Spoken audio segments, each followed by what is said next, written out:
Hello, and welcome to GameRomp Easy Mode, a chill, easygoing podcast about video games and whatever. Yes. I'm one of your hosts, Deanna. And I'm David. Hello, David. Hey, Deanna. How are you doing? Doing okay. It's hot, but other than that, it's fine.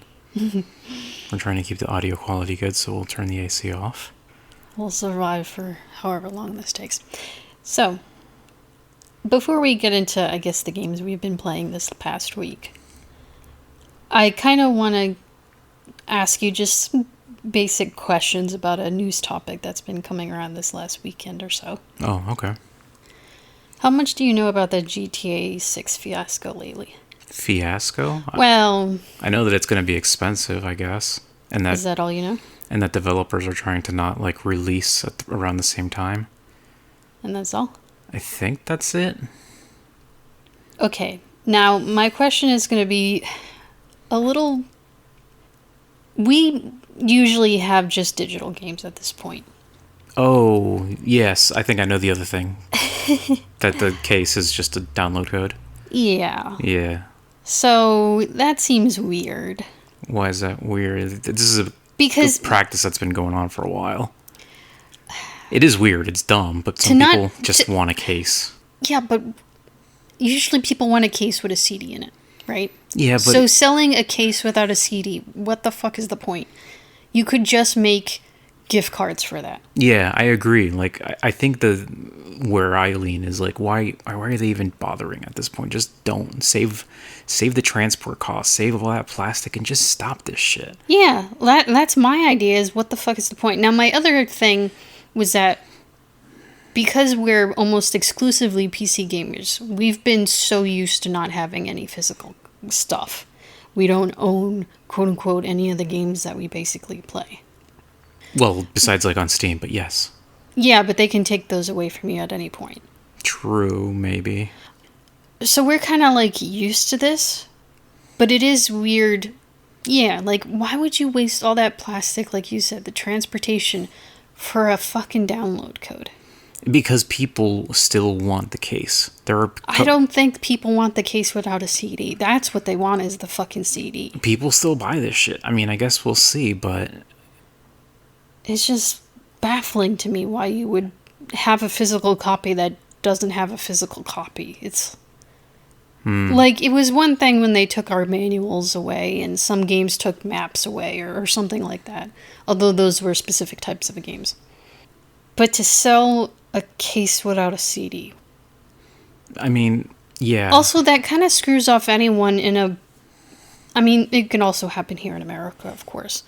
But anyone who lives somewhere that doesn't have great internet access, you're going to expect them to fucking download a 100 gig game or however fucking huge this is going to be and not give them the CD access?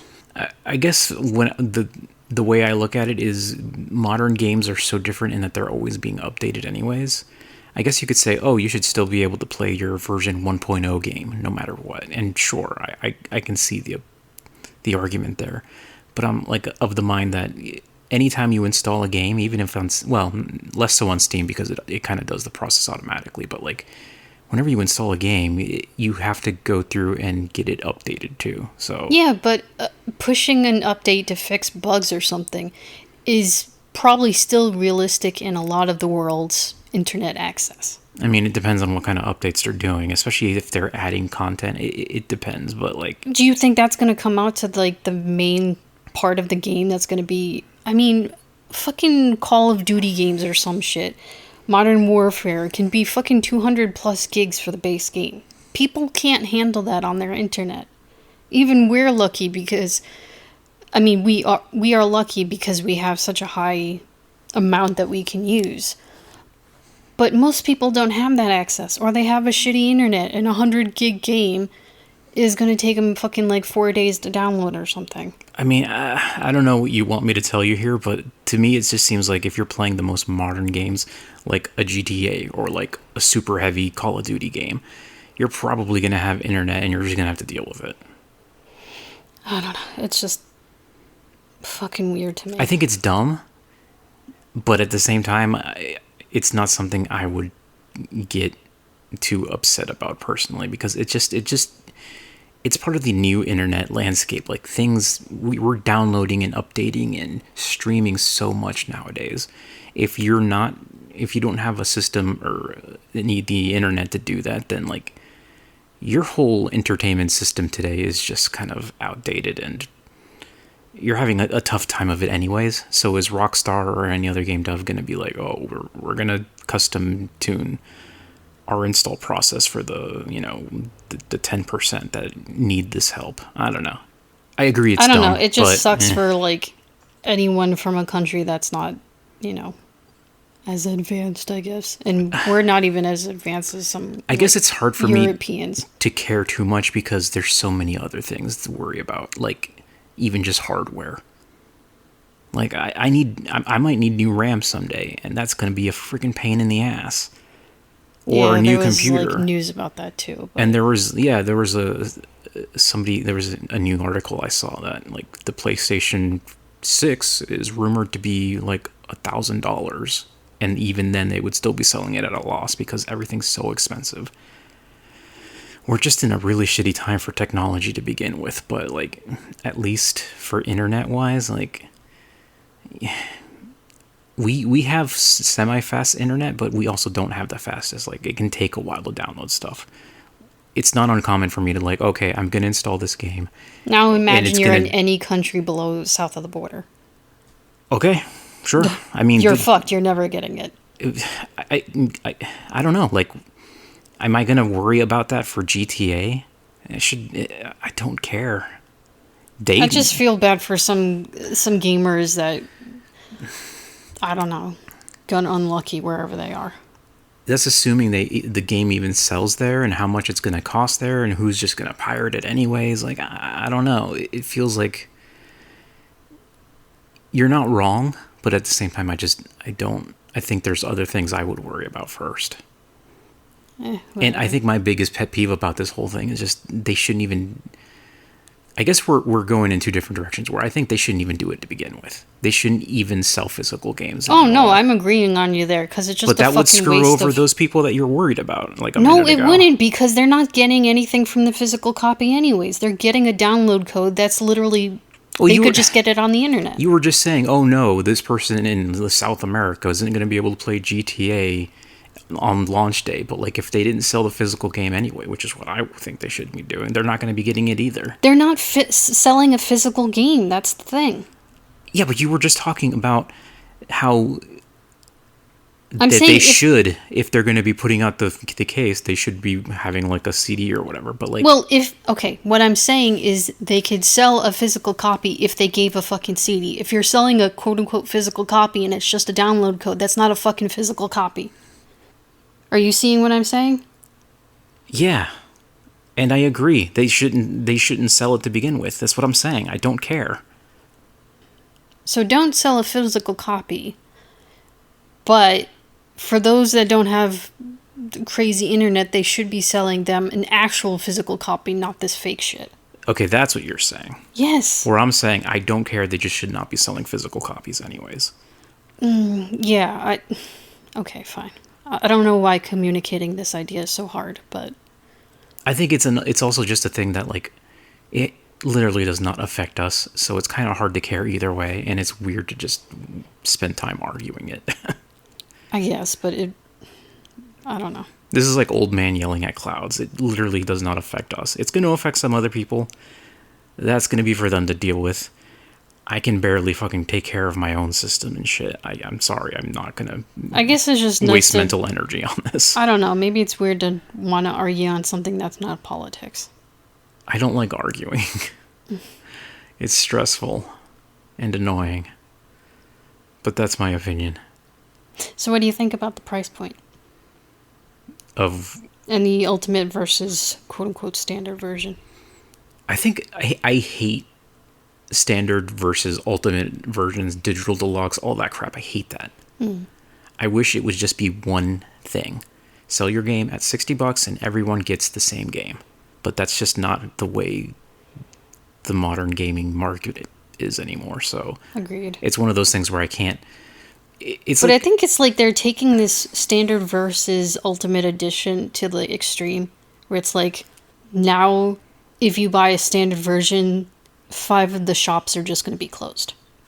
this is something that I also complained about, like with cosmetic DLC or Monster Hunter has a thing where like, oh, if you recently Monster Hunter Stories 3 released, and it's like, oh, if you pre-order, you get this one outfit for one of the characters. If you buy the digital deluxe version, you get a bunch of extra outfits. It's like, I hate that. So yeah, I'm never gonna be a fan of standard versus deluxe version. I can't stand that crap.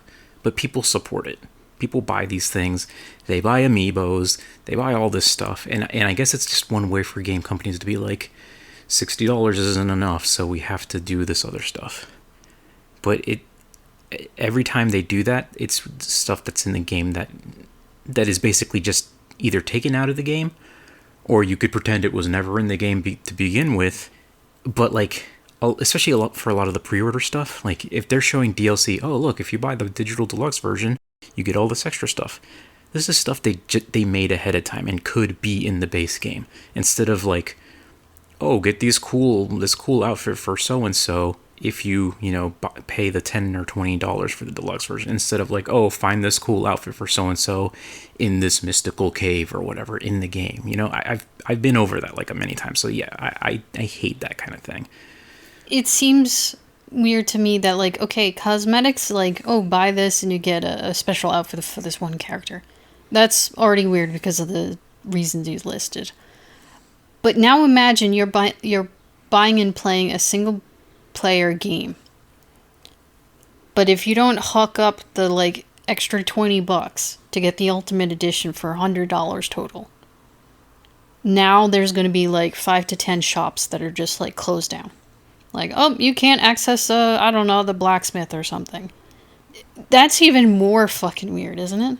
Is that a thing that happened in the game? Supposedly the GTA Ultimate is going to have a tattoo shop, a hair salon, car customization shop, and they're being very ambiguous about it. So there's like, no way that's not in the vanilla game.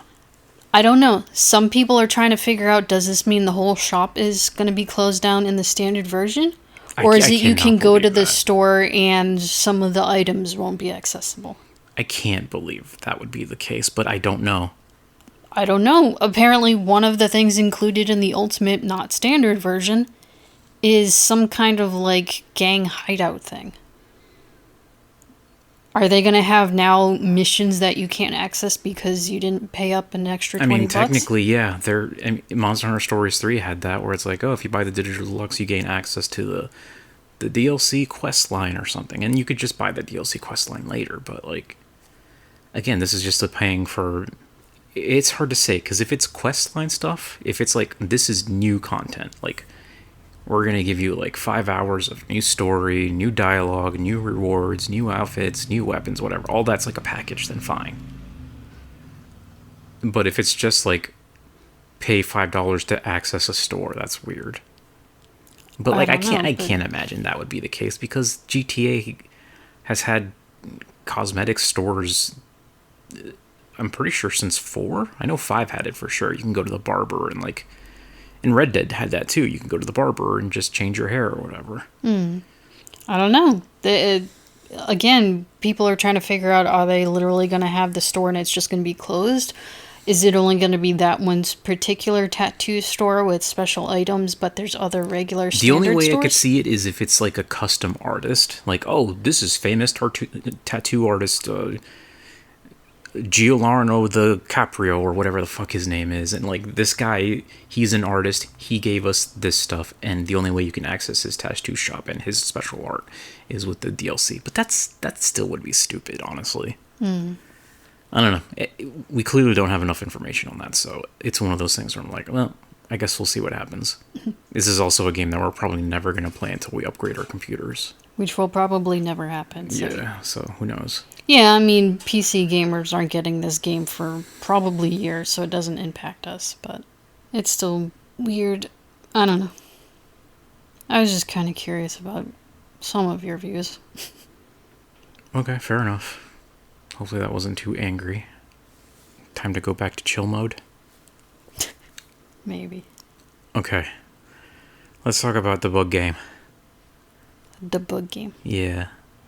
That was almost too chill for you. It was kind of, what was it called? Kabuto Park? Yes.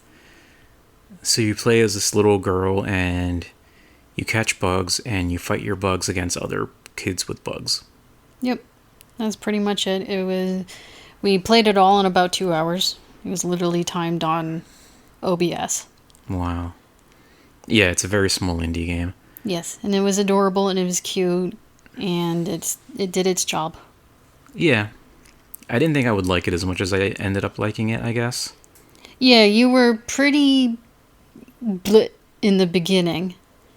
And that I think that was mostly because you didn't like the bug catching bits, which was fine because unless you're playing the bug catching bits, if you're just having to sit there and watch someone else do it, I can understand why that would be boring as shit. Yeah, the game is broken up into those two stages. The first one is basically you get like this map, and in the map there's like different locations, like the barn, the lake, the forest.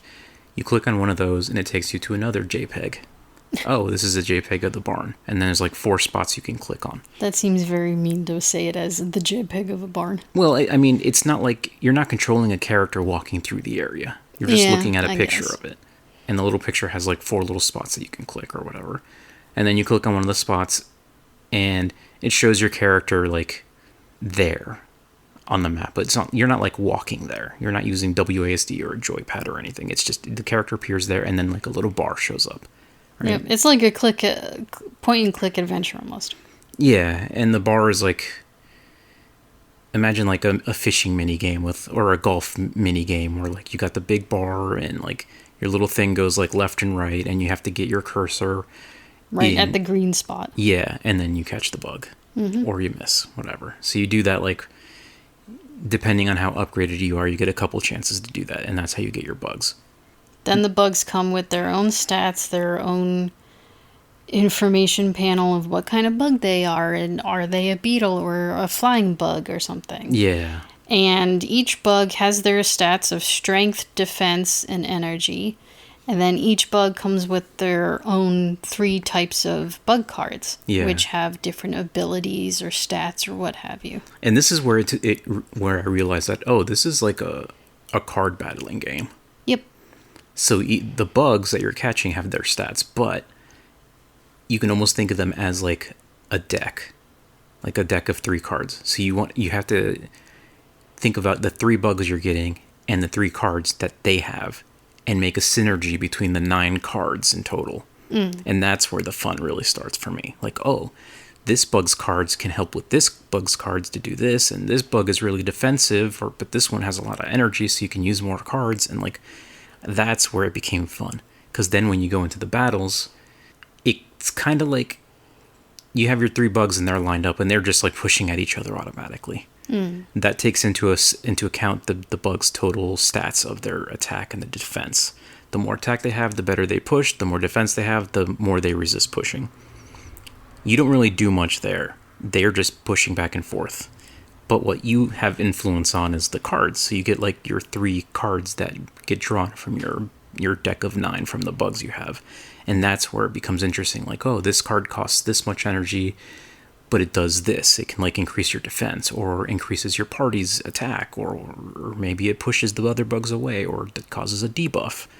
And like, that's when it became fun of like thinking, oh, the team building, what cards synergize with each other, encountering certain bosses or certain other characters. And yeah, that's when I found the game to be fun. Yeah, you seem to really get into it, which was good because, again, strategizing, not my strong point. So having you there helping me figure out which cards are probably best to play, which ones to hold out the energy for, when to play them, that was definitely nice.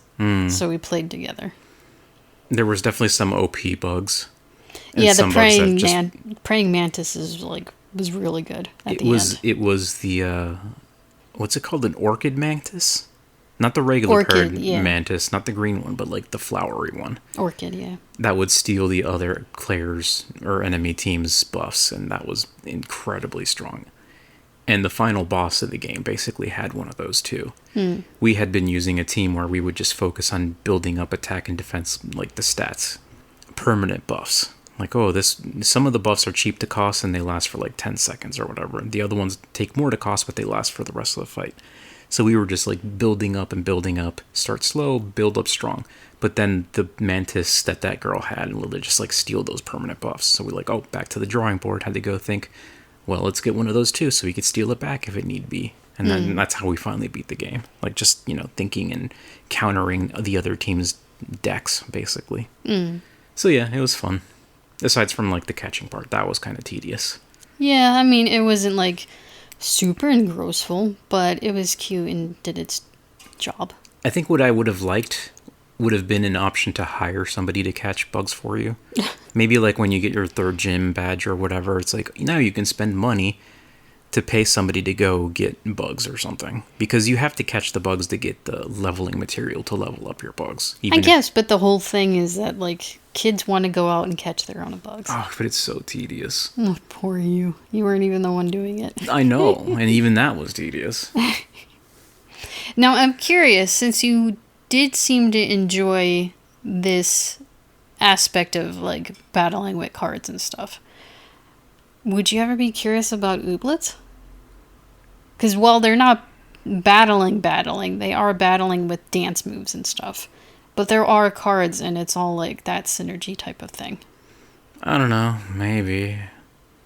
It's one of those, it's kind of maybe like this, where it's like I look at it and I'm just like, oh, I don't want to play this.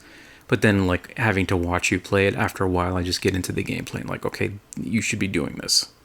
Like, you should use that card or something. Then maybe I would get into it that way. But like, I still don't have like a huge drive to just get the game and play it. What about other card battle games? That's what I was gonna say. There's so many games I could get like that. I could get Monster Train 2. I own Monster Train 1, but I don't own Monster Train 2, and that has like a whole bunch of extra characters and classes and all that stuff. So now I'm sure some of our listeners would be like, well, what about Slay the Spire? But I know you've gone over it and you just don't like the art. If I want to play Slay the Spire, I'd probably just go back and play... Not Slay the Spire. That one... It's a game I talked about before, Nightmare Echo or something. I haven't played in forever. It's that mobile gacha game. They basically said, oh, what if we took Slay the Spire and made it a gacha game? Blech. So the art... They did like a bunch of like, okay, yes, it has the very gacha stereotype art of like, ooh, these pretty girls or whatever. Some of them are just a bit too blobby for me, but whatever. But ignoring that, like, the gameplay was really fun. And the monster designs were really cool. And there was a lot of like I forget the word. Lovecraftian monsters were really cool in there. And like having to deal with madness and how the character stress also affects how they play. That was a really fun game. So if I want more card games, I'd probably just go back and play that, because apparently they've been updating it and it's still good. So well, of course they've been updating it. It's a gacha game.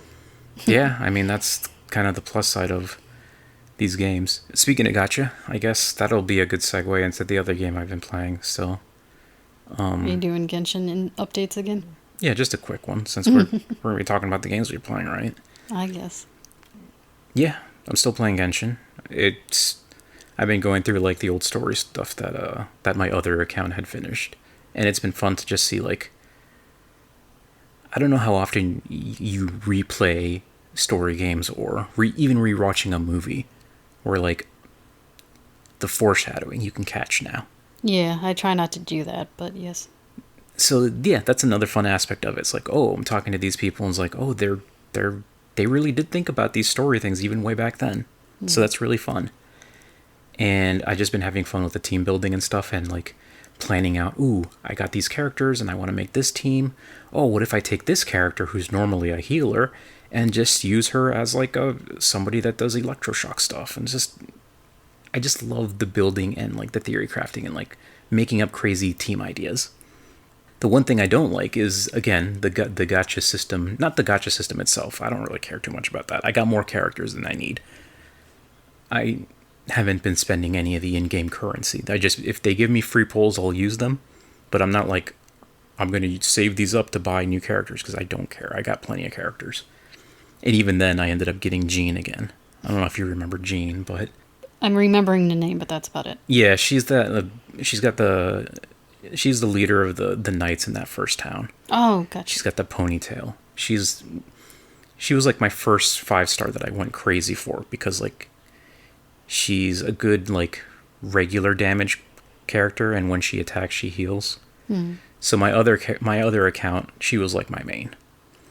This account, my actual account that's tied to my actual email, didn't have Jean. But the game gave me enough of those free pulls, I just randomly got her. Which is crazy because it's just a minuscule chance to get those characters. What's even crazier is the first time I got a 5-star pull on this game, it was her sword. So this account has been sitting on with no 5 stars, just Jean's sword, which is a great sword, that I've been letting the Traveler, the main character, use. Now I randomly pulled Jean, so now I got her and her sword. So I'm like, well, fuck it, I gotta use them together. So like, that makes sense. I've been building and getting her ready to be back in the team, and that's the annoying part, because like now I gotta level her up to 80. I got her to 75, so I'm almost done. But then I gotta level up her talents. Then I gotta get her some artifacts, and it's like that can be kind of tedious. So it might take a few days to get to her to tip-top condition, but I'm really close to having her at tip-top condition. And then I'm thinking about like, oh, what teams can I build with her? And that's good because then I can build like secondary teams. Because not every team is good against everything. Like my main character, sometimes they have a hard time dealing with characters that have electric shields. Because you want to counter them with like ice. I don't really have a good ice character that I'm using, so it's been kind of But then like, if I use Jean for physical and healing, I can then use another team for like, I use Barbara, which is that Little singing girl. yeah, she's a healer, right? But she's the water element. If you pair her up with some of the lightning characters, you can make all the enemies like soaked in water and then have the lightning just bounce between them. So it becomes a really fun team of just like having her basically using her water magic to heal everyone, but also soaking all the enemies so that the other character's lightning just shocks everything. And I found that to be really powerful, even more powerful than the main character with that crazy 5-star sword that I had. So I'm like, somehow this healer doing this shock combo is just doing way better than my main character with that 5-star sword. So I was like, it's fun to just like build these. And again, if they ever run into characters that are like immune to water or immune to lightning, then like they're not going to be good. So it's good to have like a backup, like a couple different teams. And that's what's fun, like taking all these characters and making a bunch of different 4-character teams. And I really love that. So between just like the gameplay of that and like knowing that new content is coming in, that like there's more story stuff later, it's been fun. And I know in I think 2 days they're releasing a new version with a new event that'll get me another character and stuff. And it's just like I just been having fun, like, exploring. It's been so long since I've played through this world that I've forgotten a lot of the puzzles. Yeah. So it's kind of fun just to go through the world and be like, oh, this thing, and just it kind of has that magic of like Breath of the Wild where you're just exploring and finding things, and I like that. And it's free. That's another big plus. It's free. Yeah, that's fair. So yeah, I've been enjoying it. I'm gonna keep playing it, and I'm sure you'll update us next week. yeah, see if the new event stories are fun. I will say there has been some weird developments that I've noticed. Oh. Okay, when you last played, the event that was going on was like, oh, we're visiting a storybook, and and you go meet like these like Lego people and the little. Did you meet the little dragon? Yeah, I did get to that point. I forget if and then like at the end of the story, I forget if you beat that story. The little dragon gets to come out of the storybook. I hate what they did with the little dragon. What did they do? They turned him into a little anime boy, and he's one of the new characters. Oh no. So like, I saw like this character on the menu. I was like, Durin. I remember that. Where do I remember that name from? And then I look at the character. He has like dragon wings. It's like, oh, it's the dragon from that story. I guess he came out and he became a freaking little anime boy now. So he was one of the 5 stars that people were saving up to pull for. It's like even worse than Pinocchio. Because at least Pinocchio was like a little doll, but he was like a humanish doll. Yeah. And then he turned into a real human. I thought they were going to make him like a pet. Like, oh, you can summon him to be a companion to like follow you around. That'd be cute. But no. Nope, he has to be animal. That's the sad thing about these games. Like, if the character is playable, they have to be a cute anime character. So, oh well, it doesn't matter. I didn't really care too much about him, and I'm not gonna I can't pull for him because he's not in the current rotation. But even if he was, I don't want him. Anyway, it's other than some silly character stuff like that, it's been fun. There's been other good character things. Like I think I mentioned last time that you probably don't remember, but did you ever run into Fishful? She's like that purple girl with the she summons a little lightning bird to fight for her. Nope. I used to kind of hate her because the way she talks is annoying. But there was a recent story thing that was added, like, I think, I don't know if it was this year or just last year or something, but like they flesh out her character more. And it turns out that she talks that way because she fucking fell in love with some magical book. Because there's, in this mage's circle, one of these mages was like, oh, I want to write, but I'm busy, I got other things to do, I don't want to find a publisher. So what she did, instead of writing and making her own book, she wrote her story, sent her familiar out to a writer, while the writer was sleeping, gave him the dreams of all these ideas of her stories, and then he wrote the stories. What the fuck? So it's like she's like being a muse or influencing this writer to like write her books. But he's getting all the credit and all the money and stuff, so it's fine, whatever. That's weird. It's interesting. That's a very weird middleman to get your story out there. Yeah. But anyway, so this guy writes the book of the story of like Fischl and Oz and all this stuff, and this character fucking went crazy for the book that she's basically cosplaying the main character of that story, and that's why she's so fucking cringe and crazy. And that makes it a little more bearable. Yeah, it's kind of endearing and cute. Like, oh, this whole time you were talking like this and being obnoxious. It's just because you're a fucking fangirl. Oh my god. And then we met the writer, and she breaks character. And she's just like, I really love your book. And it was so cute. I was like legit like, oh, okay, you got me. Anyway, there's these little moments in that game that are just so good. It's hard to like just, tell it all out of context, but yeah. I did really like that though, just the idea of like, I want to write a book, I'm just going to use my magic minion to go influence another writer to write it. I can imagine wanting to do that with like a game idea. Like, I want to make this game idea. I want to make this new Advance Wars kind of game with like... But I need to have someone who's capable of doing it. Yeah, so what if I just had like a magical minion and just like visited some like game developer and like, hey, this is a great idea. And they wake up, I had a great dream about a game I'm going to do. And they make it. And then I get to play it.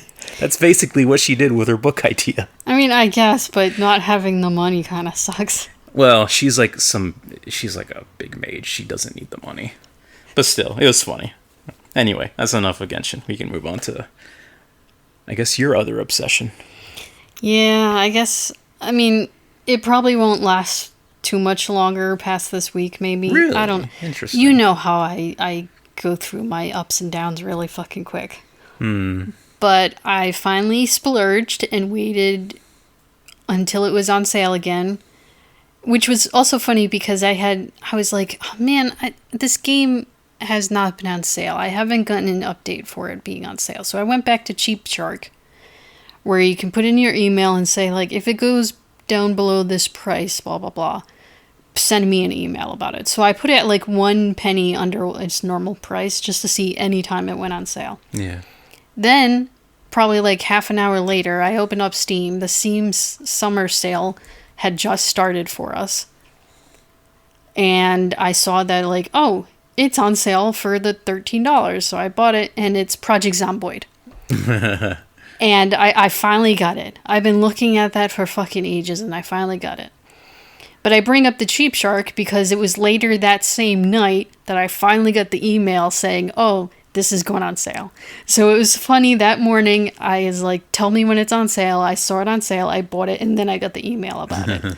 It's a little bit out of whack, but hey, whatever. So why did you want this game to begin with? Well, I kind of have a thing about survival games. Yeah. To some extent. I've played The Long Dark, and I had recently been watching, let's see, Ambiguous Amphibian, Call Me Kevin, and I think even maybe RT had done a couple of run-throughs of it. I'm not sure, but Call Me Kevin and Ambiguous Amphibian have been the two YouTubers I've been watching lately that have done many videos about Project Zomboid. And I don't know, it's got the survival aspect, but it kind of looks like The Sims 1. Yeah. Which is funny because I wasn't in the game for like 5 hours before I'm like, okay, I'm going to look at mods now. And one of the mods is adding in the Sim Plumb Bob. So it looks even more like the original Sims. And it almost, to some extent, it kind of works almost like the Sims. Because like, well, you got to eat, you got to try and keep clean and stuff. It just happens to include zombies in the game. Yeah. And also, technically, you can't build families because you only play as yourself. You can do multiplayer if you have friends to play with, but I don't at the moment. So it's just been, I don't know. And it's like, it looks like a simple game, quote unquote simple game because of the graphics. But there's actually like, sometimes almost a little overcomplicated of the systems in play of it. Because you have carpentry, you have the cooking, you have sewing, you have, the defenses, you have all these skills that, both good and bad skills that you pick at the start with your character. And it's just, all the systems are surprisingly deep, and all these, then you can read the books to try and level the XP in it. And there's sometimes the TV channel where you have to come in, I think it's like 6 a.m., noon, and 6 p.m. So 3 times a day.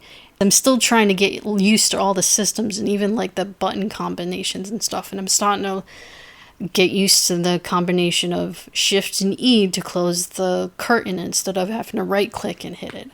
Okay, hotkeys, sure. And it's just like, I don't know, it's interesting.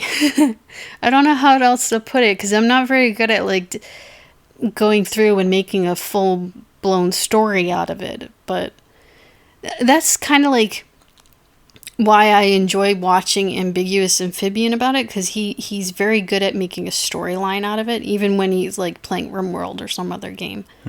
He's very good at like, okay, I'm creating this character and they have these traits, or I have this challenge to go through or something, and I don't know how the fuck he does it. I'm sure just years of practice and stuff, but he's so good at like improvising their story of what they're going through at that time. Well, it's very edited videos too, so he's like doing voiceover after the fact.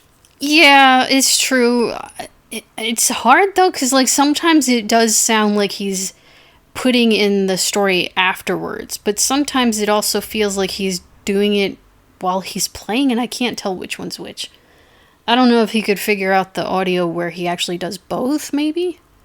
I mean, I don't know his editing process, but it's just, either way, he's really fucking good at telling the story about it and stuff. Fair. So that's why I enjoy watching his videos.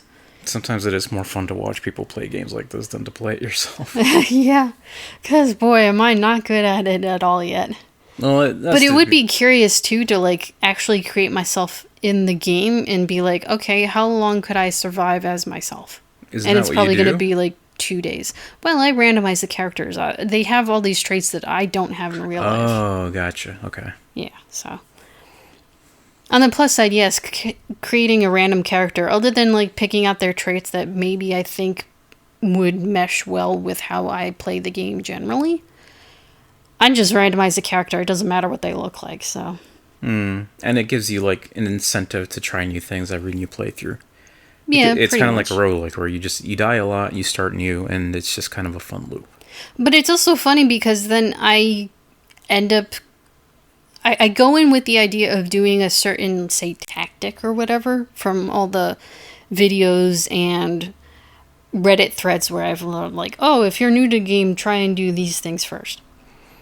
And I go in with the idea of doing a new tactic. And then I end up like almost immediately going to what I do normally, which is stay in the first house, usually, unless it's like super small, or find a decent sized house, And then I go out to one house, bring all the stuff back. Go out to another house and bring it fucking touched. Like, So you always start in the same area?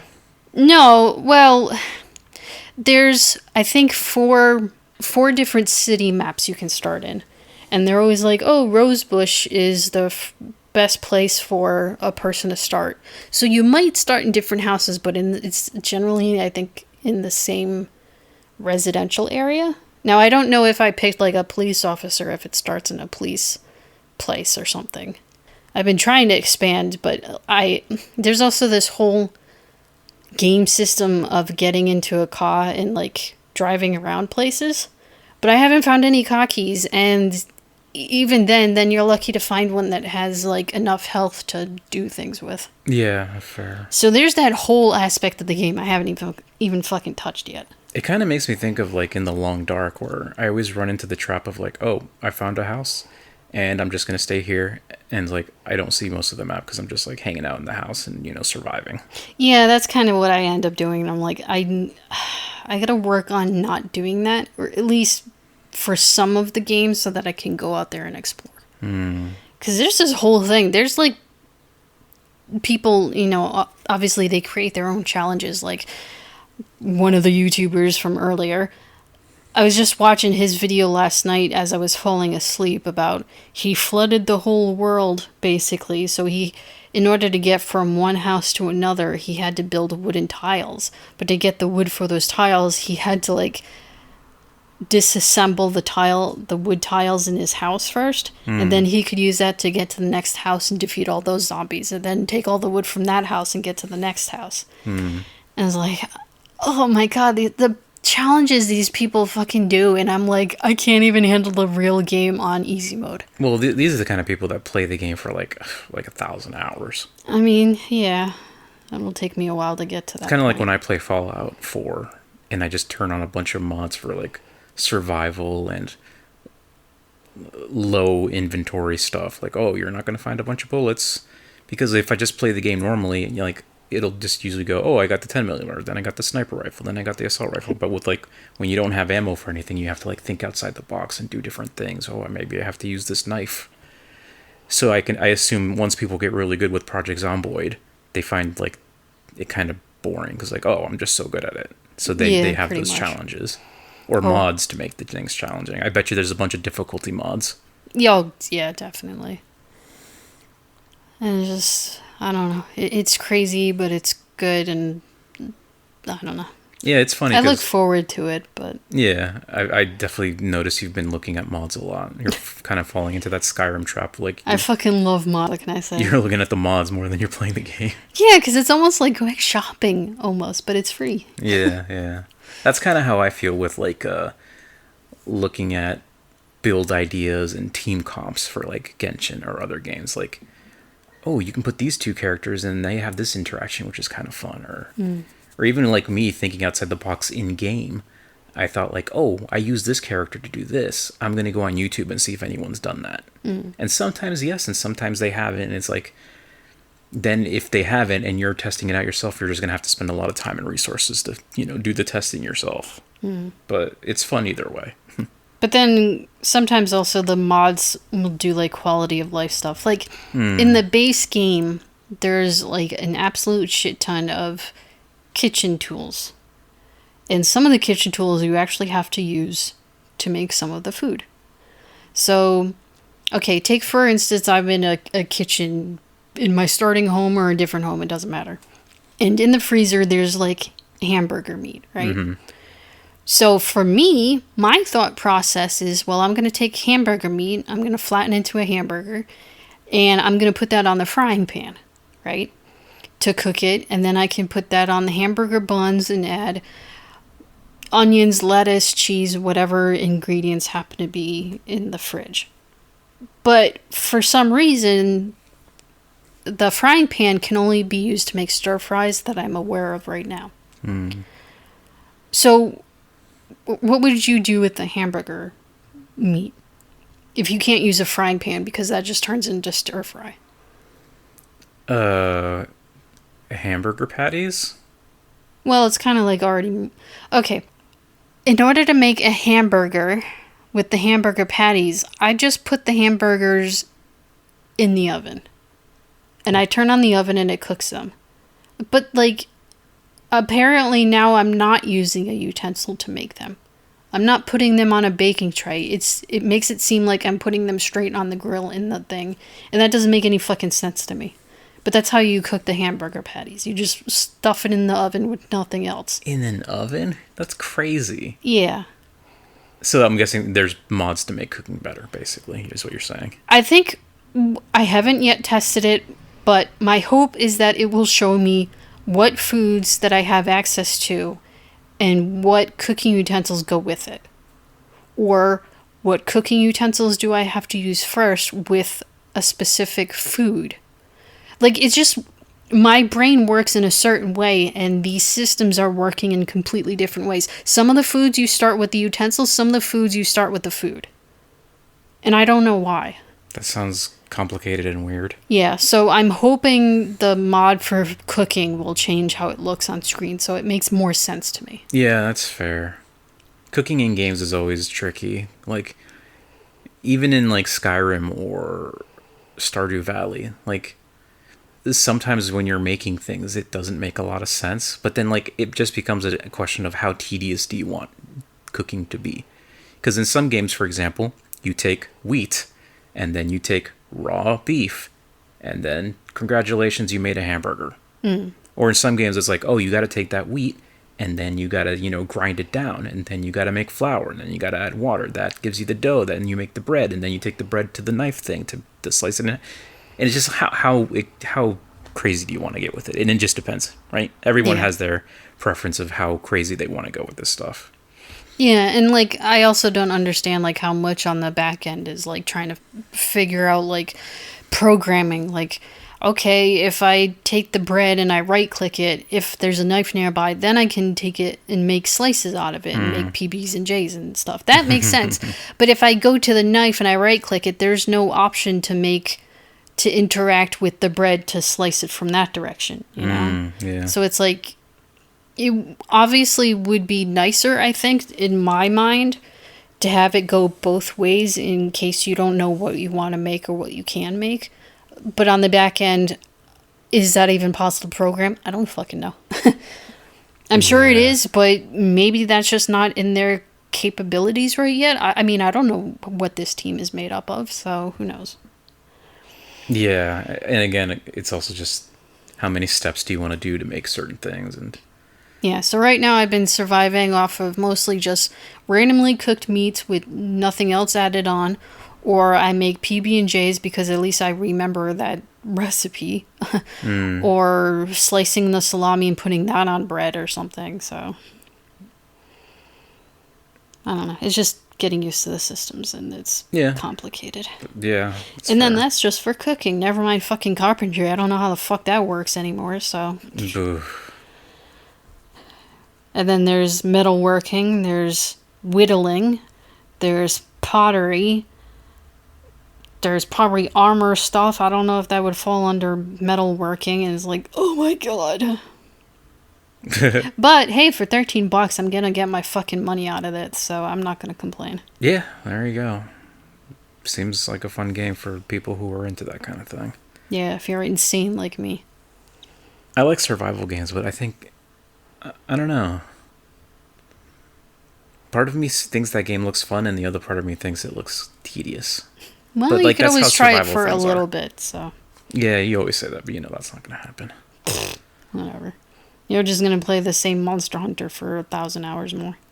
Everyone has their preferences. I think I want something a little more immersive. I don't know, this is kind of immersive, depending on how you look at it, immersive. Anyway, that's probably enough for now, I guess.